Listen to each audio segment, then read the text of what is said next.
This is Cast of Wonders, the fiction podcast for young adults featuring stories of the fantastic. Welcome! Today, we present David Turnbull's story, The Drove of Maris Charlottes. David was born in Edinburgh and now lives in southeast London. He's a member of the Clockhouse London group of science fiction, fantasy and horror writers. His short fiction has appeared in numerous magazines and anthologies, most recently in the Whortleberry Press tribute to Ray Bradbury, Dandelions of Mars. You can check out the trailer on YouTube. News about David Turnbull and other Clockhouse London writers can be found on the Clockhouse London website at clockhouselondonwriters.wordpress.com. Your narrator is Stephanie Morris. Stephanie's a short fiction writer, voice actor, professional student and blogger who writes book reviews and reflections on the writing life at writerhouse.org. Check the show notes for details. And now, we've a tale to tell.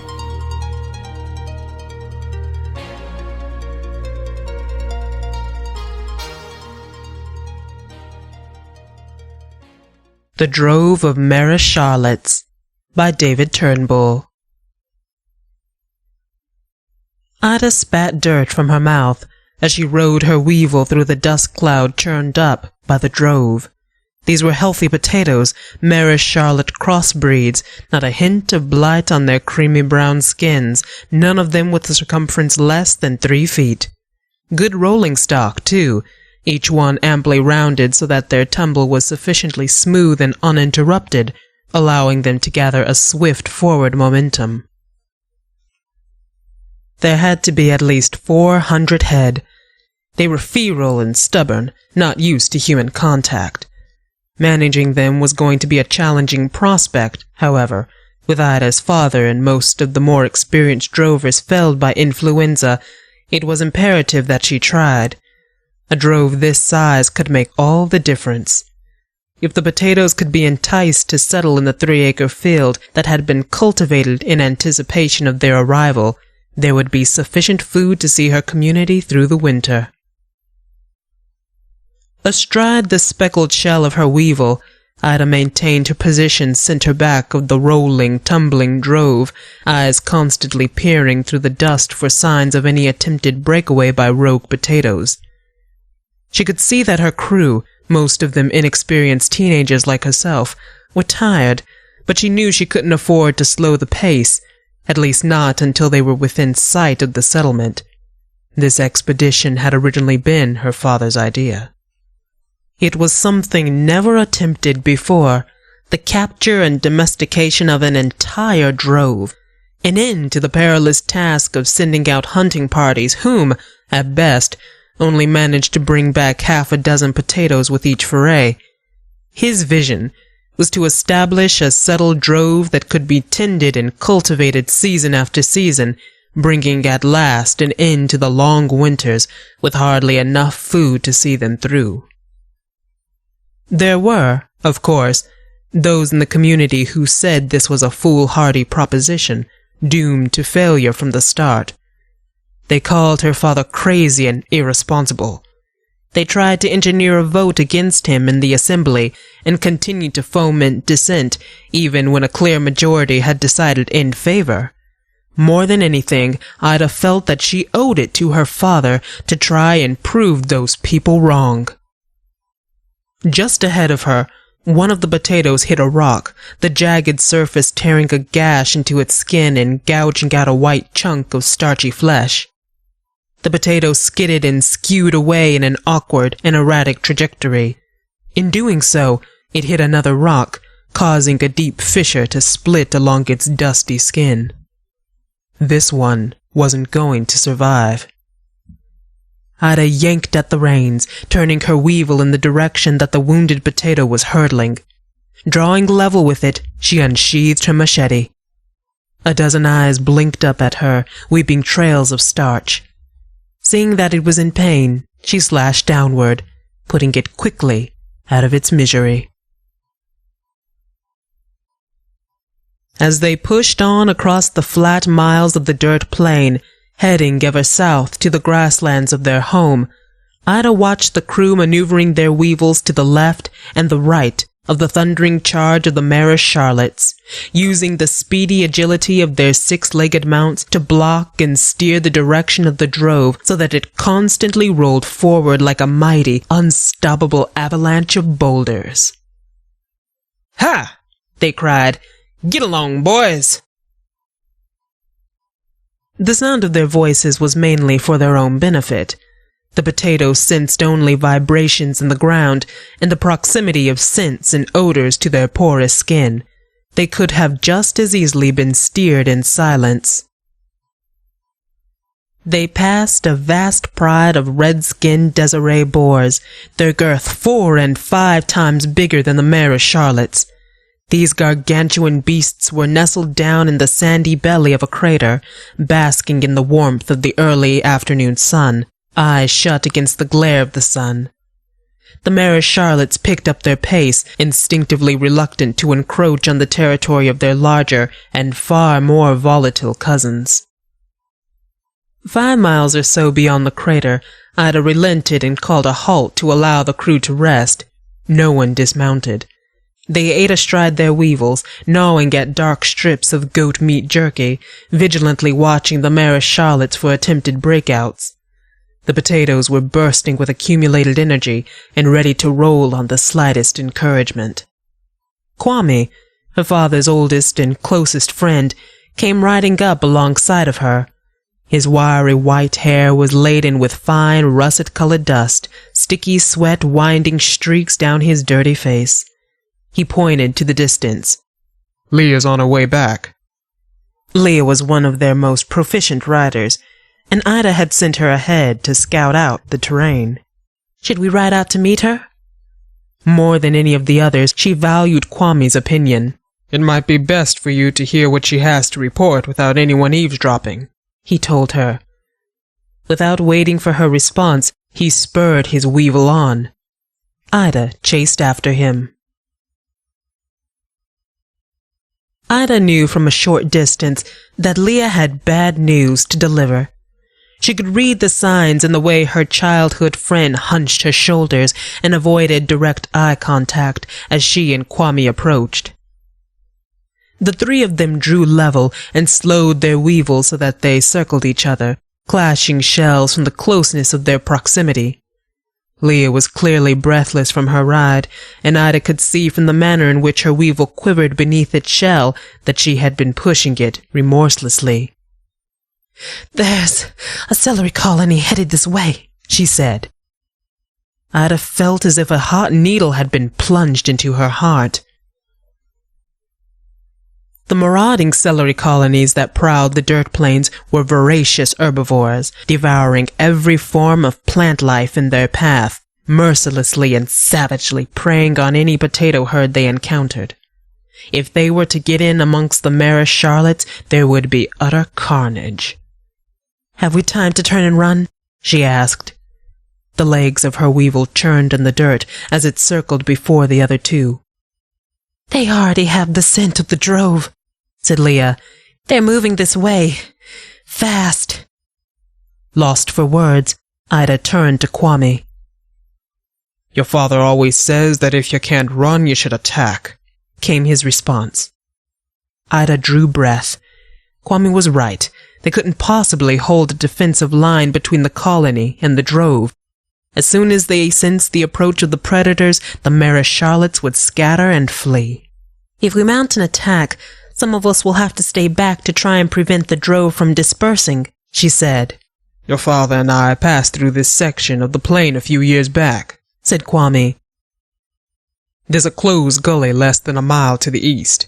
If we drive the potatoes in, a few of us can hold them there." "You take 6 with you, then," said Ida. "I'll take Leah and the other 5 to mount the attack." "You think 7 of us can take down a colony of celery?" protested Leah. 8, said Kwame.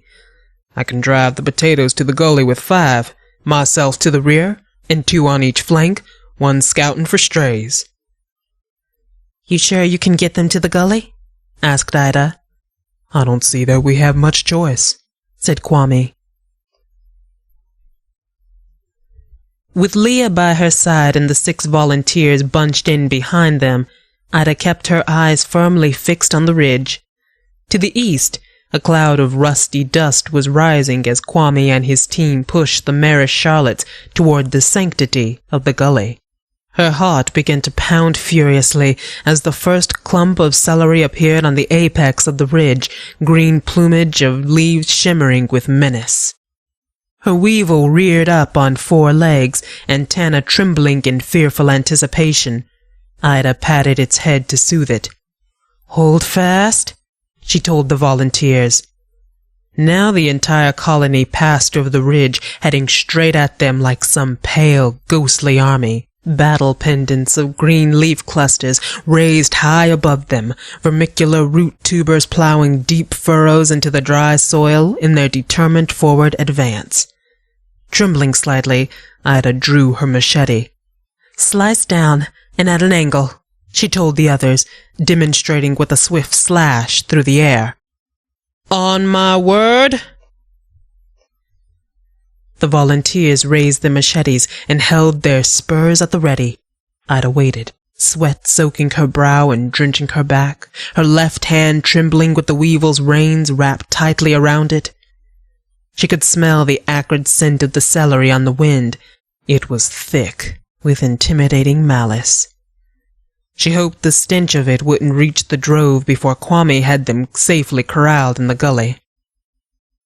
As the colony drew closer, the individual bunches of celery formed themselves into an offensive huddle, razor-sharp leaves whipping ferociously through the air. "Now!" screamed Ida, digging her spurs into the weevil's underbelly. "Show them no quarter!"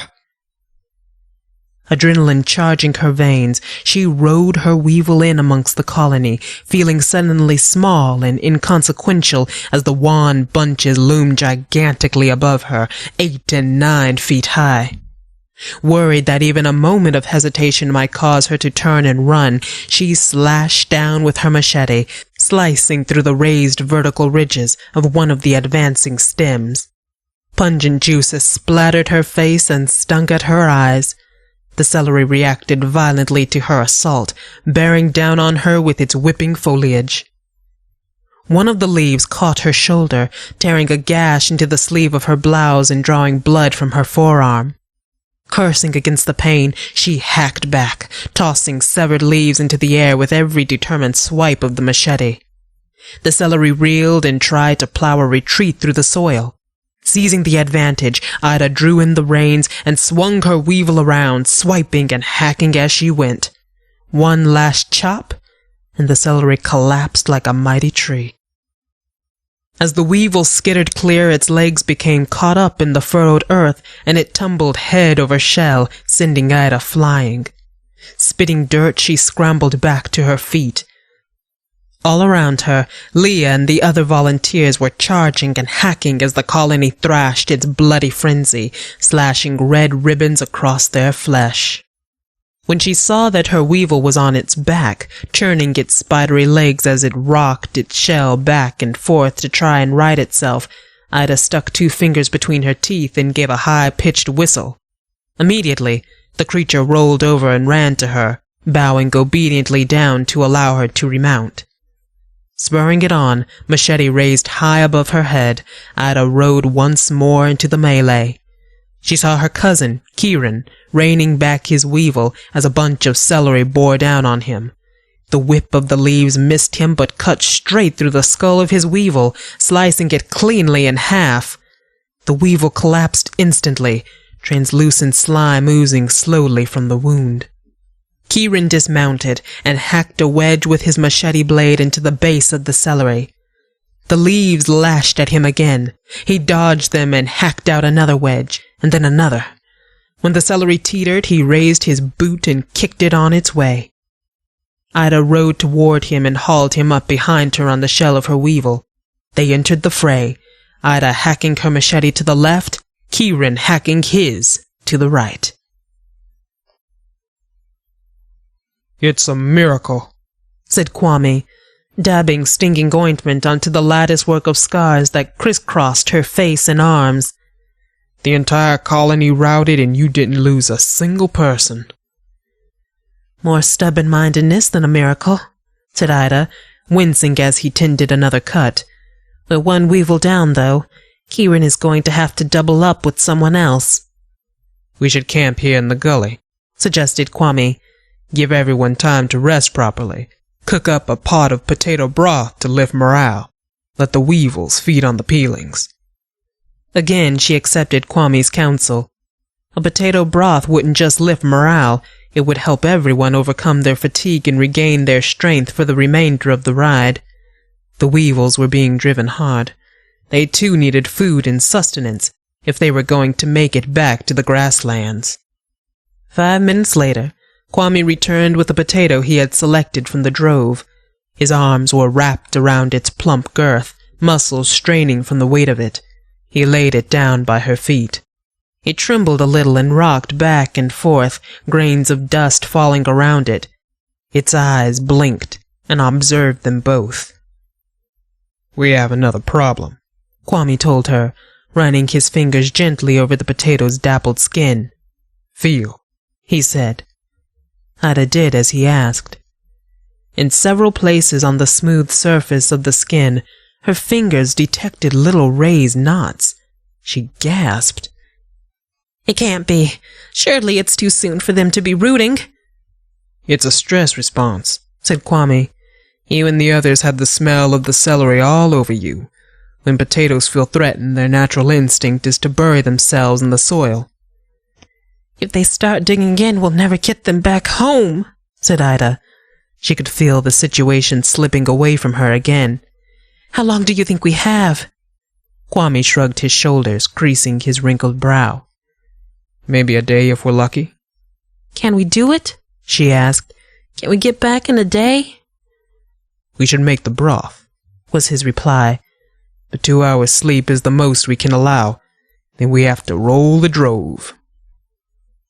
He picked up the mare's charlotte and held it tightly in his arms once more.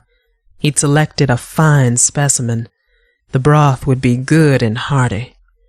Ida drew her machete. With a single lunge tempered with a tender respect, she stabbed through the potato skin and sliced into the crisp flesh of its waxy heart. Onward they rode, pushing south across the plains, into the sunrise and then once more into the full midday heat, the drove of mare charlottes rumbling and tumbling ahead of them, riders constantly blocking the way with their weevils whenever a patch of fertile soil tempted a breakout from the main group. Ida had sent Leah ahead once more to scout for predators. Being a weevil down meant everyone had to work all the harder. Tempers were frayed and patience tested. Ida worried that any little incident might kick off an argument that could lead to them losing their slender hold on the drove. She wasn't in the best of fettle herself. Her mouth was parched from the inhalation of the dust, her nostrils were crusted with it, her eyes stung and wept from the constant scratch of the grit trapped behind her eyelids.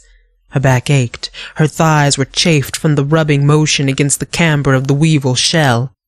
Angry blisters covered her hands, making it painful to keep hold of the reins. She could see that some of the drovers were almost asleep in the saddle, heads and shoulders slumping and then jerking straight when their weevil clambered over some rock or raised clump of turf. The weevils themselves were flagging, their steady pace noticeably slowing to a weary trot rather than a solid gallop. Still, Ida wouldn't allow herself to relent. She was more determined than ever that she would fulfill her father's ambitions and get the potatoes home before they had a chance to take root. It was late afternoon when Kieran came riding back from the head of the drive, clutching the loose cloth of the jacket of the rider who held the reins of the weevil he'd been allocated to. Scars from the encounter with the celery had crusted darkly red on his forehead. "Look, Ida," he said, pointing to the distance. "It's the hill. We're almost home." She had been noticing for a while now that the dirt terrain they were passing over was gradually merging into the scrawny scrub that marked the approach to the grasslands.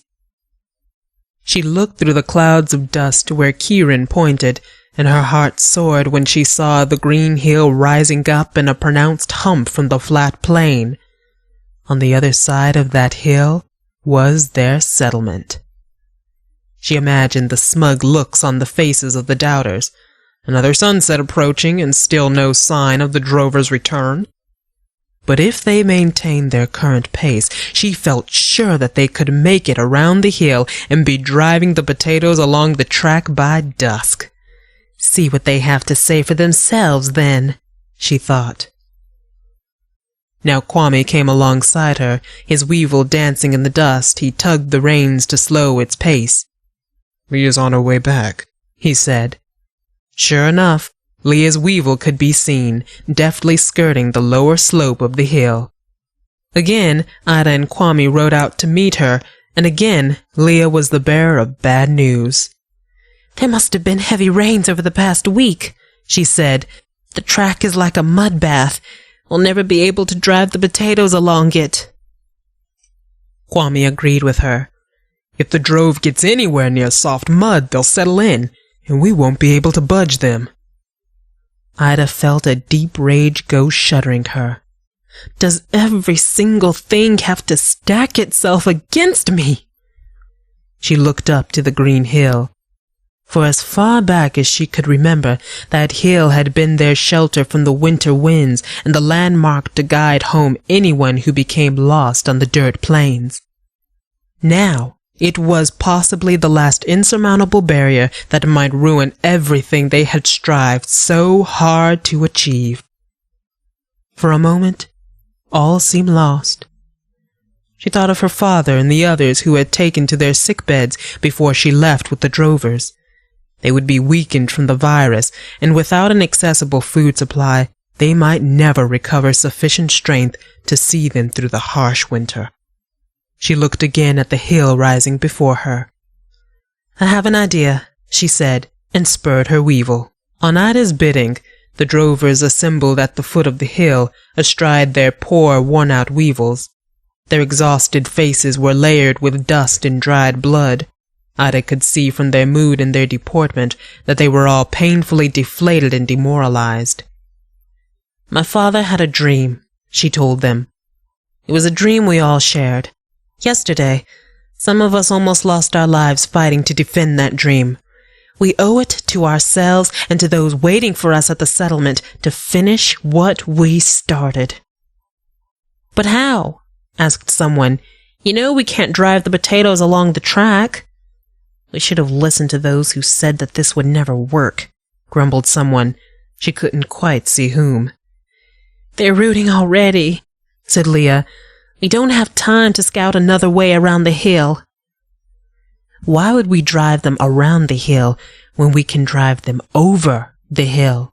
asked Ida. "Over the hill," said Kieran. "Impossible. It's too steep."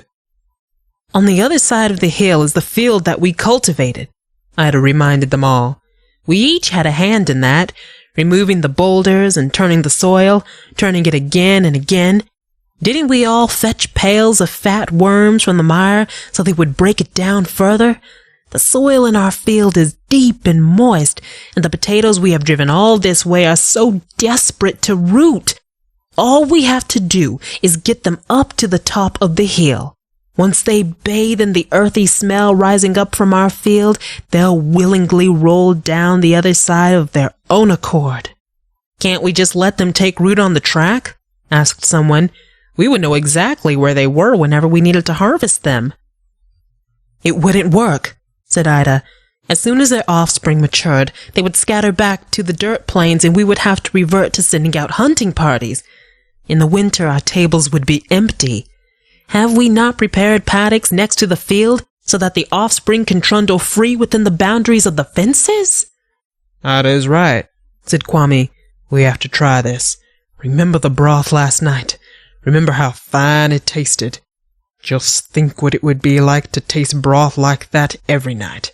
Just think what it would be like if we could guarantee that our children and our children's children after them could taste broth like that every night." This subtle change from Ida seeking Kwame's guidance to Kwame, following Ida's lead seemed all at once to focus everyone's attention. "Imagine potato baked in the ashes of the fire," said someone. "Imagine potato mashed with a splash of goat's milk," said another. Ida could sense a palpable lifting of moods. She knew that she had to seize this moment before it slipped from her grasp. "Come on," she urged, spurring her weevil. "Let's get those potatoes back home." And the drovers, every last one of them, rallied behind her. Kwame to her left, Leah to her right, Kieran and his rider not far behind. The potatoes had become lethargic, swiveling in the dirt to try and grind away the surface so that they might gain enough purchase to bury themselves in and settle. Then, slowly, in the face of resolute and determined persuasion, they started to roll up the green slopes, multitudes of eyes blinking, tiny claws of white root now clearly visible on their dirt-caked skins. The weevil stumbled and fell, rose up and fell again, legs sometimes becoming hopelessly tangled in the gorse and heather that grew on the hill. Several times Ida saw drovers having to dismount to cut them free. But they pushed on, yelling encouragements as much as to each other as the potatoes. "Ha! Get along, boys!" When at last they crested the hill, Ida almost burst into tears at the sight of the snaking streamers of gray smoke rising from the chimneys of the little huts in the settlement. She saw the cultivated field, dark and loamy against the red sunset. She saw her father come to the door of her hut, wrapped in a blanket, looking weak and frail. She called out. She didn't think it possible that he would hear her from this far away, but somehow at that moment he looked up to the hill. His head turned to the open doorway of the hut. Her mother came out and looked to where he was pointing. They both turned to hug each other. Other members of the community stopped what they were doing and craned their necks to the slope. Ida spurred her weevil. "Ride them down!" she yelled. With the drovers and their weevils urging them on, the Marish Charlottes rumbled over the hill, coveting the sweet, dark soil that awaited them.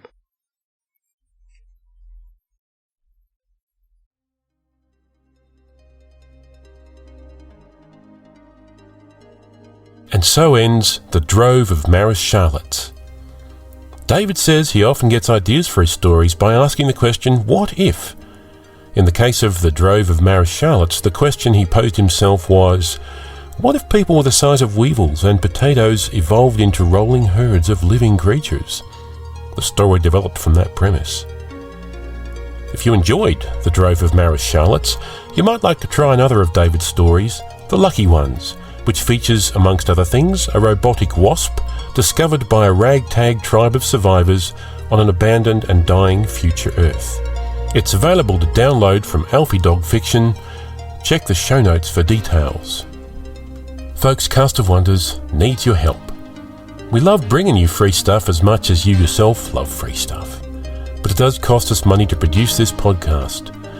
If you'd like to support us, and if you can, visit Cast of Wonders, where you'll see 2 donate buttons, one for regular and one for once-off donations. Use either one at your discretion. And a huge thanks to all the folks who donate to us. It's you that makes this podcast possible. We thank you. If you can't donate, that's fine. Please help spread the word. Blog or tweet about us, write about us on iTunes, or like our Facebook page. Cast of Wonders is a production of Wolfsbane Publishing. The editor is Marguerite Kenner. The host and audio producer is Graham Dunlop. Artwork is by Barry J. Northern. It's released under a Creative Commons Attribution, Non-Commercial, No Derivatives license. Share it but don't change or sell it. Theme is Appeal to Heavens by Alexei Nov on musicalley.com.